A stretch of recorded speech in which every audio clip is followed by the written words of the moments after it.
Welcome to Legacy of Love, Murisa Stories. So in the last video, I started out by going over a brief timeline of my life. And the beginning parts of my life were about me being born in Bosnia and living there for just a few years because I was really young when we had to leave due to the war. And thinking about that, along with a question I recently asked my kids. So I asked my kids what they think my favorite hobbies are right now, and they gave absolutely the most correct answers. They said hanging out with them, obviously, literally my number one thing, reading, exercising, and then just again spending time with the family, them and our dog. And all of those things are my hobbies and some of my favorite things to do. But it dawned on me that I hadn't read a book in a while. It had been, well, now it's only been a few weeks that I've fully read a book, but I love to read for escape, for fun. I love fiction books and just getting lost in a story. But, just the fact that they know and realize that I like reading made me happy. And then I was looking at my bookshelf and I found this book that I forgot that I had called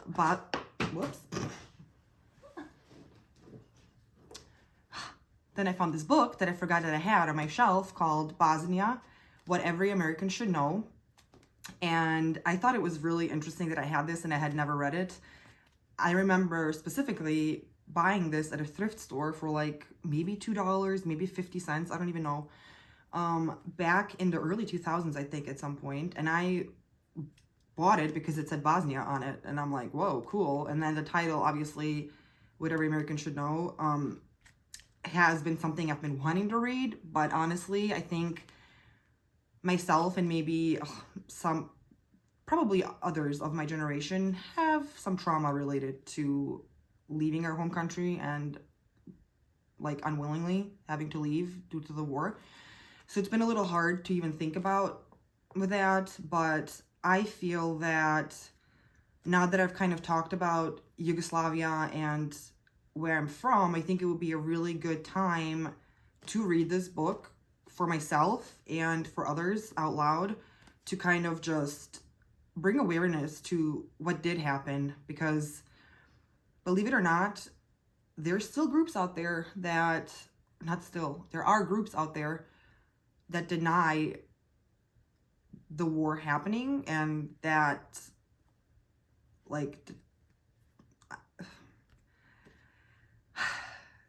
I can't even say it out loud because it's just is so heartbreaking to even believe that there's people out there that don't believe the war happened. That's kind of crazy to me.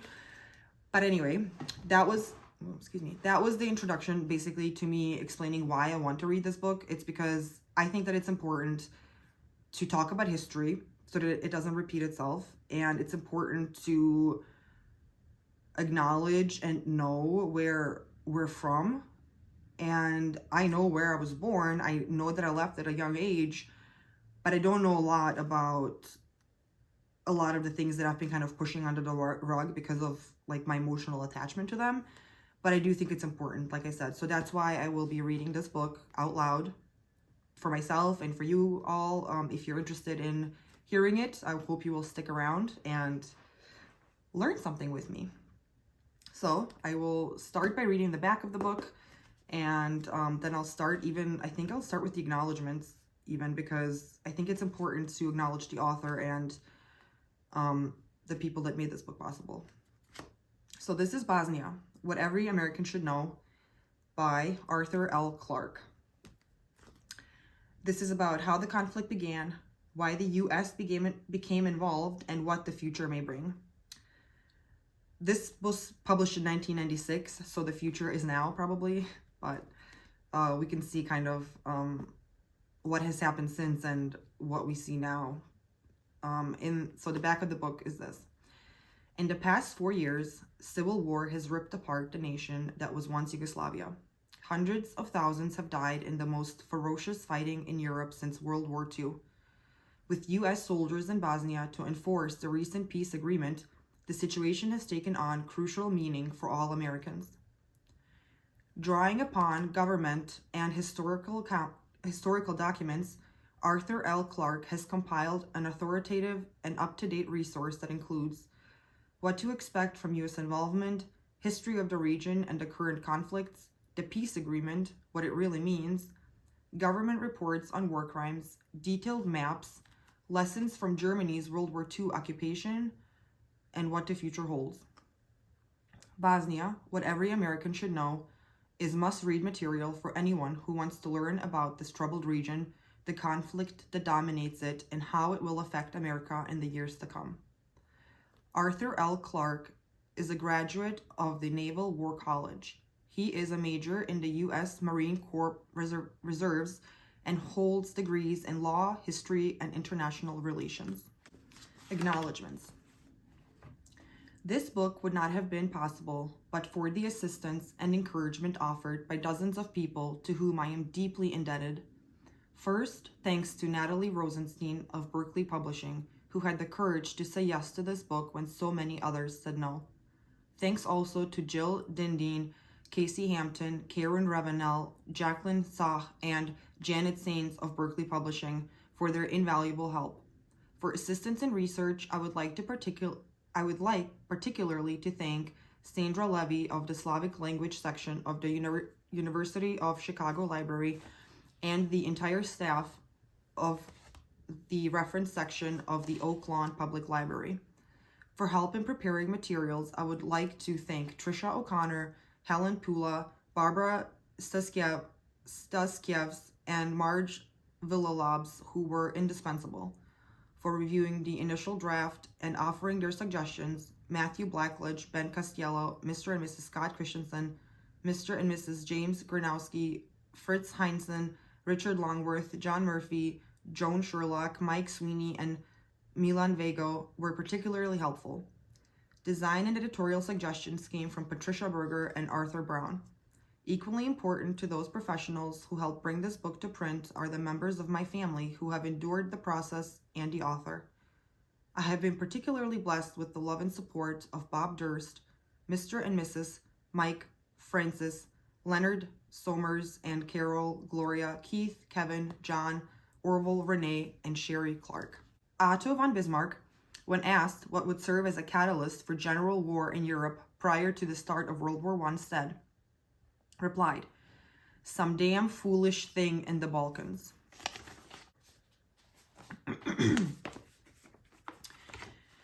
The United States and its NATO allies have deployed 60,000 troops to Bosnia in the largest single military operation in the history of the alliance. Their mission is to implement the Dayton Peace Accords in the hope of ending 4 years of the most vicious war Europe has seen since the end of World War II. Their task will be both difficult and dangerous. In addition to deploying in the middle of the harsh Balkan winter, they will work amid millions of landmines, 3 hostile armies, tens of thousands of armed civilians, and numerous paramilitary and criminal groups. They will confront religious, ethnic, and political tensions that have simmered and sometimes exploded violently over hundreds of years. They will have to deal with the physical destruction that has left the country in ruins, caused over 200,000 deaths, left more than 2 million people homeless, and caused tens of thousands to suffer torture and sexual abuse. They will attempt to implement an agreement brokered by the United States and signed by the presidents of Bosnia, Croatia, and Serbia. The agreement does not enjoy the enthusiastic support of any of the signatories, nor is it wholly acceptable to the thousands of individuals for whom these men speak. The agreement comes in the wake of numerous violations of previous ceasefires, several failed peace efforts, and tensions between the United States, its NATO allies, and Russia. The primary underlying factor that made this agreement possible is fear. Fear on the part of the parties that if the war continued, it would be at even greater costs. Fear on the part of the United States, NATO, and other nations that if the war continued, it was likely to spread to other countries in the region, as it has on 4 separate occasions in this century, with far more severe repercussions for both Europe and the world. Period. Because of these difficulties and the consequences, should this agreement fail, numerous questions have arisen. How can one region spawn such turmoil and enmity? What must we know about the people of that region and their history if we are to respond intelligently to the difficulties that lie ahead? What are the details of the peace accords?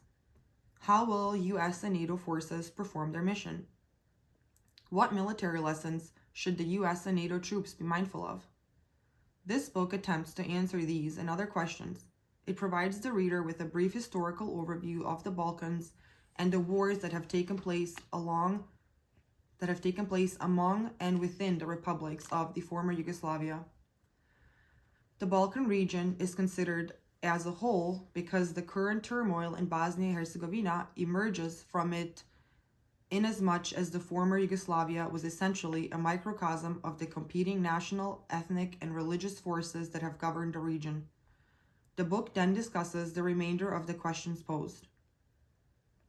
In a book of this size, it would be impossible to provide a detailed history of any single nation, let alone the entire region and the forces that have shaped it. The chapters do, however, provide a concise treatment of each subject, which would allow the reader to become familiar with the major themes of this conflict as the events of Operation Joint Endeavor unfold. Open historical and governmental sources, as well as reports from the current media, serve as the basis for the information presented. The maps and statistical information are derived from unclassified publications of the U.S. Congress, the Central Intelligence Agency, and the Department of Defense. No classified information is discussed. However, the most current unclassified information is presented. The reader should also note that the views expressed are solely those of the author and that no governmental approval or disapproval of the information or views presented should be inferred. Chapter 1. A concise history of the Balkan region. The Balkans, from the Turkish word for mountains, comprise the countries of Albania, Bulgaria, Greece, Hungary, Romania, Turkey, and the states that have emerged from the former Republic of Yugoslavia: Bosnia-Herzegovina, Croatia, Macedonia, Montenegro, Serbia, and Slovenia. The Balkans' strategic position at the southern crossroads of Europe and Asia has been the source of the region's diversity and turmoil. With the exception of the Macedonian Empire, which emerged circa 400 BC and ended with Alexander the Great in 323 BC, the region generally has formed the outer edge of other great and competing empires. From approximately 323 BC until early in its century, the Balkan countries have been invaded, contested, and ruled successively or concurrently by the Roman, Byzantine, Slav, Bulgar, Venetian, Austro-Hungarian, and Ottoman empires. During this period of roughly 2,200 years, the peoples of the region have joined important but short-lived periods of independence from domination by major empires. The nations that emerged in this region possessed many of the features necessary for national development, for example, common language, religion, and ethnic heritage, but they failed to sustain themselves for 3 principal reasons. First, the mountainous terrain of the area made continuous central control difficult. Second, the proximity of competing national groups, who themselves had begun their own development, often brought these small states into conflict with one another in a contest for arable land. Resources devoted to these conflicts denied them the means and the time needed to sustain national development. Finally, most of these opportunistic states emerged during periods of weakness for a dominant empire. When internal or international circumstances permitted a dominant empire to reassert itself or to be supplemented by a stronger rival, these smaller states collapsed in the face of superior military power. These periods of independence remain important in this region. However, because they provided the historical core from which the Balkan states began to re-emerge in the mid-19th century. These periods of independence also serve in part as justification for the competing and sometimes mythical territorial claims that are made today. Modern history.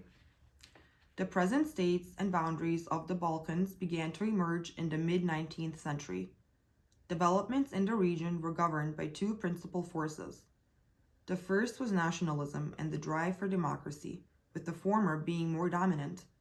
The second force was the competition that existed among the three major imperial powers: Britain, Austria, later Austro-Hungary, and Russia, for dominance of the area in the waning days of the Ottoman Empire. The French Revolution triggered a reawakening of national consciousness and on the part of many people in the Balkans. Nationalism, the drive for the formation of a nation state by a people with common language, ethnic and religious ties, spawned local uprisings, primarily against Ottoman control. Developments in Europe in technology, transportation, and communication made local resistance easier and sustainable, unlike earlier attempts. The Serbs rose up in 1813, the Greeks in 1821, and both eventually won independence. They were followed by the Romanians, Bulgarians, Albanians, and Montenegrins, who first won autonomy and then outright independence. Similarly, Hungarians rose up against Austria, leading to the formation of the Austro-Hungarian monarchy in 1867. The forces of nationalism were accelerated by both common and competing desires on the part of the imperial powers. Britain, Austria, and Russia, as Christian states, identified with the local population's desire to be free of Ottoman Muslim control. This was particularly true for the Austro-Hungarian Empire, with the Roman Catholic populations of Hungary and Croatia, and the Russian Empire, with the Orthodox Christians of Romania, Bulgaria, Greece, and Serbia, who also wanted to be free of Ottoman control. More importantly, this religious concern coincided with larger imperial territorial concerns. Before the emergence of a greater military threat in the form of a unified Germany, the British Empire sought to limit Russian expansion to the south and the west. Without such limits, the Russian Empire could advance directly into the Mediterranean as a rival naval power and eventually jeopardize India, Britain's prime possession in the east. The Austrian Empire, and later Austro-Hungary, saw in the region an opportunity for expansion to the south at Ottoman expense and to the east into Romania. The Russian Empire saw in the area an opportunity for expansion, given not only its ethnic link to Slavic populations, but also the bargaining value of the Balkans in dealing with its imperial rivals. These larger ambitions resulted in various alliances during a 100-year period from 1814 to 1914. One or more imperial rivals allied against the other. One or more imperial rivals allied against the Ottomans. One or more imperial rivals allied with the Ottomans against another imperial state, or one or more Balkan states allied with one or more imperial states against the Ottomans, and one or more Balkan states allied with each other against one or more other Balkan states. This chaos resulted in several smaller local wars during the period and served as a major cause for the outbreak of World War I in 1914.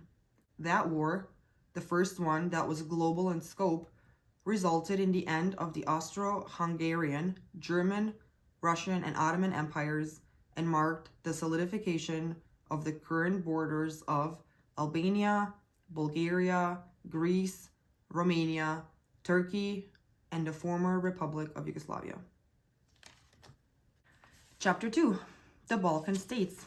Albania is the first state that we are going to go over in this chapter. The geography. The total area is 28,750 square kilometers. U.S. comparison, It's slightly larger than Maryland, and the bordering states are Greece, Macedonia, Serbia, and Montenegro, or Yugoslavia, former Yugoslavia. Geostrategic significance. Strategic location on the Strait of Otranto, which links the Adriatic Sea to Ionian and Mediterranean seas. The total population as of July 1995 is approximately 3.4 million. The ethnic composition is 95% Albanian, 3% Greek, and 2% Vlach, Gypsy, Serb, and Bulgarian. And this is a 1989 estimate. The religion is 70% Muslim, 20% Greek Orthodox, and 10% Roman Catholic. And the literacy is 72% according to 1955 statistics. The government is newly democratic. The capital is Tirane. The president at the time was Sali Berisha. Prime Minister was Alexander Meksi.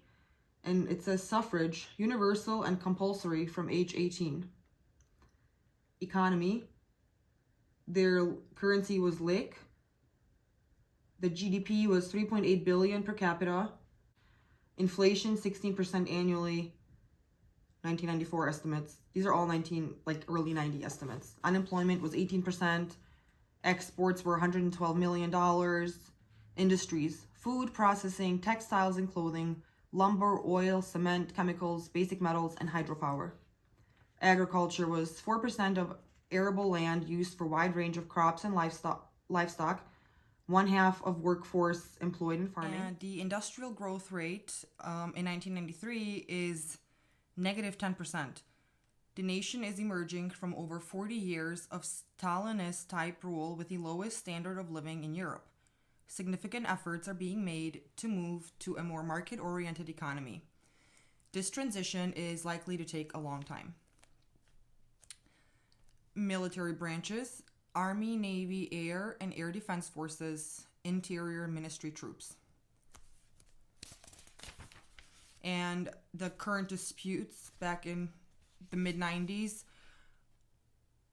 were the concern over treatment of ethnic Albanians in Serbia and Macedonia, northern Epirus border question with Greece, and concern over treatment of ethnic Albanian population in Greece. Bulgaria.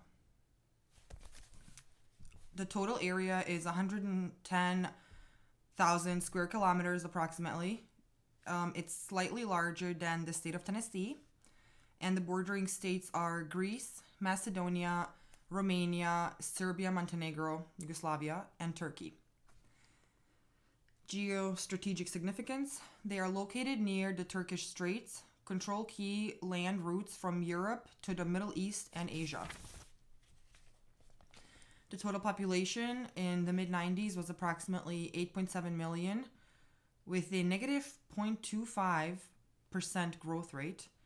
And the ethnic composition was 85.3% Bulgarians, 8.5% Turkish, 2.6% Gypsy, 2.5% Macedonian, and a variety of others at very small, minuscule percentages. The religion was 85% Bulgarian Orthodox, 13% Muslim, and 0.8% Jewish, and 98% literacy. Government: it says newly democratic with diminishing Communist Party influence in the countryside. The capital is Sofia. The president was Zheliu Zhelev, and the prime minister was Jean Vidanov, with suffrage at universal and compulsory from age 18. Their currency is the lev. The GDP 33.7 billion per capita.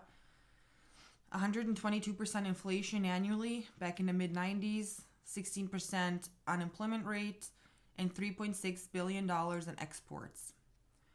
Their industries include machine building and metalworking, food processing, chemicals, textiles, building materials, ferrous and non-ferrous metals, And their agriculture includes 1/3 of arable land devoted to growing grain, and they are a surplus food producer. The country continues to make progress in its transformation from a plant and state controlled economy to a market economy, allows foreign investment.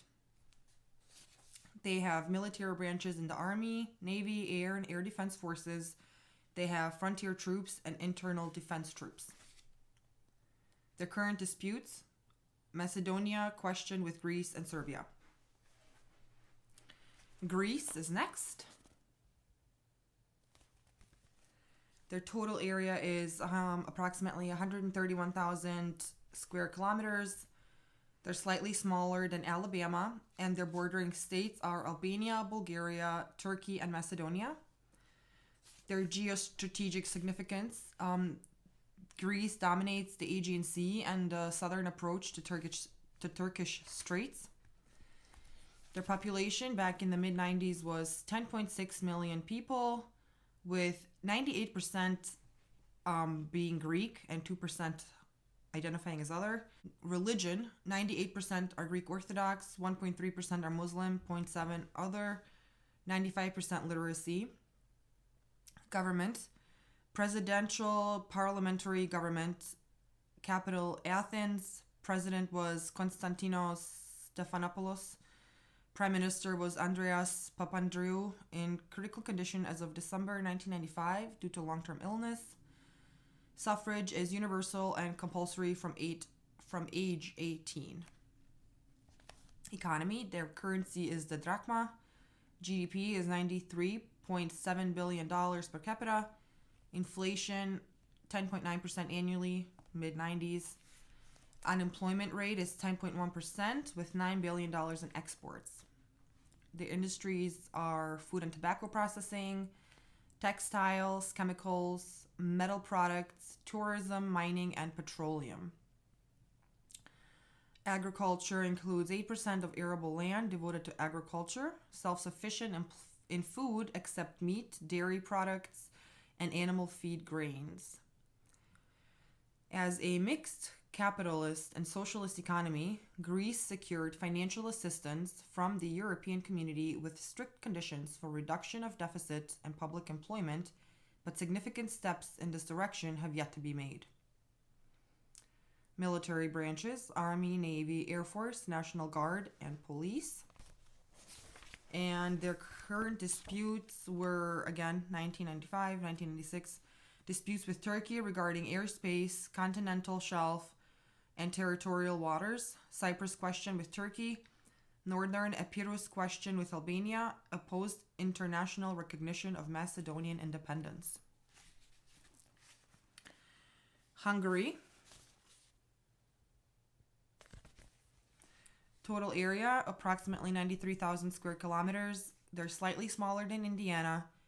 Bordering states are Austria, Slovak Republic, Slovenia, Romania, Croatia, Serbia, Montenegro, and Ukraine. Geostrategic significance: their strategic location astride principal land routes between Western Europe and Balkan Peninsula and between Ukraine and Mediterranean basin. Total population was 10.3 million, with ethnic composition being 89.9% Hungarian, 4% Gypsy, 2.6% German, 2% Serb, 0.8% Slovak, and 0.7% Romanian. 67.5% are Roman Catholic, 20% Calvinist, 5% Lutheran, and 7% atheist or other. 99% literacy rate. They have a republic government. Capital is Budapest. The president was Arpad Gont. Prime Minister was Gyula Horn. Suffrage universal at age 18. The currency is the forint, with the GDP at 58.8 billion per capita. 21% inflation annually. Unemployment 10.4%. Exports at $10.3 billion. Their industries include mining, metallurgy, engineering industries, processed foods, textiles, chemicals, pharmaceuticals, trucks, and buses.